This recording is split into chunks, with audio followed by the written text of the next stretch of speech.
Well, first of all, during this process leading to the resignation, was there ever any external political interference or pressure in any way brought to bear on the Trust? No, none at all, by Prime Minister or anyone else.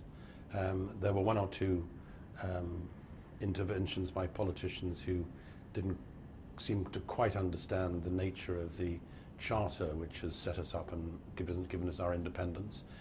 But no, I can honestly say that the Prime Minister and other party leaders have been absolutely explicit in defending the independence of the BBC. But we recognise that it's for us to sort out what went wrong.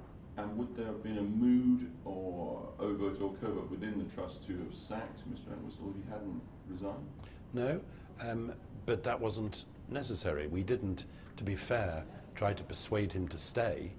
He'd reached a clear conclusion that as editor-in-chief of a great news organisation, he should take responsibility for a very bad piece of journalism which has damaged our reputation.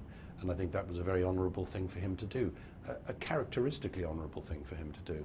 Does it therefore follow that you, as chairman of the Trust, should take responsibility for a badly handled situation? There is no doubt that on your watch, what was a disaster initially has approached something approaching catastrophe. Yeah, you have to define what my watch is. After the last BBC catastrophe, or big one, which was the Hutton inquiry, the whole governance of the BBC, the way we're run, was changed so that the BBC Trust was set up at one remove, independent from the executive, with strategic responsibility, with the issue of dealing with complaints, for example, but with no executive or operational responsibility. So we don't have any editorial control over the BBC. So you have no responsibility at all towards the Director General as this situation spirals out of control? We do have a responsibility for the Director General because we appoint him.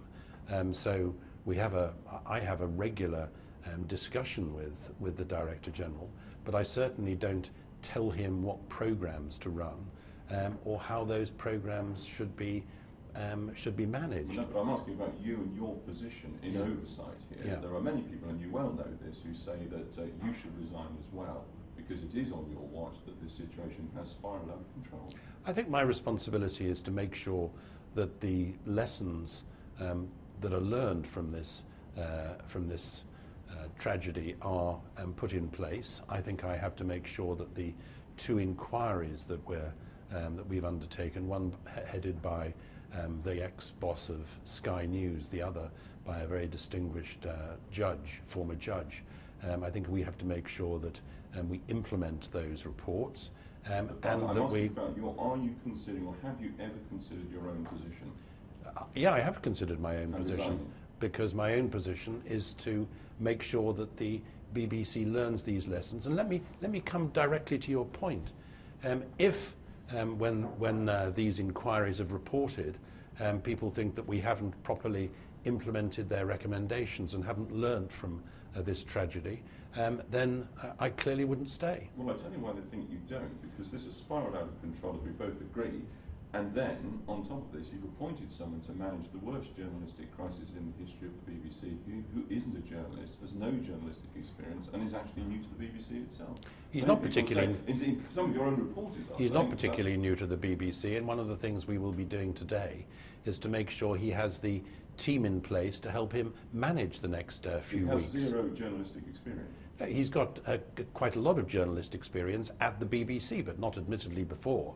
But clearly, whoever runs the BBC in future will need a team around him which ensures not only that he can exercise proper editorial control, but can also ensure that the BBC continues to be a spectacularly successful creative programme. How can it be that, as you've said this morning, and if I understand it correctly, you knew about the Twitter, you knew about the warnings going out about this Newsnight programme, even before the Director General? Well, I knew about it. He's spoken for himself. I knew about it on Friday afternoon. And let's be clear about... What did you do when you knew about it? Let's be clear about this. If at that stage when somebody was tweeting that Conservative politicians were going to be named in Newsnight, I'd phoned up, which would have been entirely improper, and said, how can you possibly name Conservative politicians? Can you imagine the amount of uproar there would have been at that when it leaked? Did you phone the Director General and say, by the way, George, do you know this is happening? Have you seen this? Did you phone anybody? The following day, when I'd seen it, I tried to establish whether or not there was adequate managerial control over Newsnight, because having seen the Twitter, you didn't do anything. When I saw that Twitter, I certainly didn't try to intervene in a programme, and it is completely absurd to suggest that I should have done. It's not absurd to suggest that you would quietly phone someone like the Director General and say, by the way, this is happening, you need to be aware of that. But I assumed that I assumed that the Director General had been told by his senior colleagues, and one of the problems that has faced us throughout this is that a number of senior news managers in the BBC were accused from, had to step back from making decisions about news and current affairs programmes because of their implication in the original Savile decision, and that has certainly complicated things. But that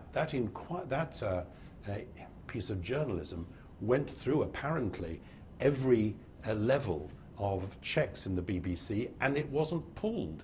And I think that is, and I couldn't agree with you more, it was a bad piece of journalism and it should never have gone out. So now we have a fine man, an award-winning Newsnight editor who brings his resignation, and further down the chain of command, the people who clearly didn't tell the DG what he needed to know, that's, I think, a matter of established fact, those people simply continue with their careers?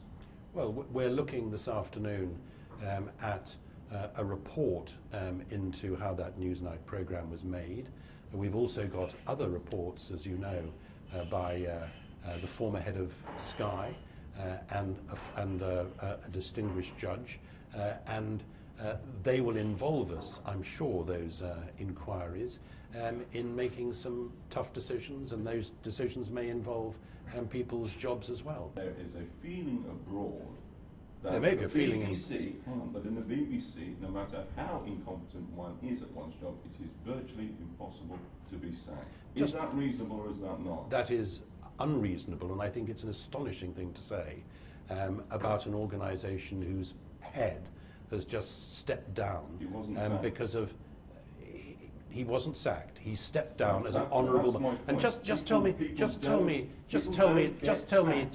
all the other editors whose organs have made mistakes, who've then stepped down as a result. It's a very unusual but very honourable thing for somebody to do, and I would have thought that a journalist in your sort of position would recognise that. I'm merely reflecting on what people, the criticism, as you well know, have asked the BBC. The other one made by someone within the BBC, Jeremy Paxman, is that the DG went because, in part, of the cowards and the incompetents who'll be familiar with his statement. Are they within the BBC or outside the BBC? You'd have to ask Jeremy Paxman. What I'm not surprised about, because he worked with George Entwistle for some time, when George Entwistle was himself editor of Newsnight, and that's one of the paradoxes of this situation, that he was a very successful Newsnight editor himself. Jeremy Paxman worked with him and knows, as I do, that he's a decent and intelligent and honourable man, and was an outstanding head of Newsnight and of other programmes.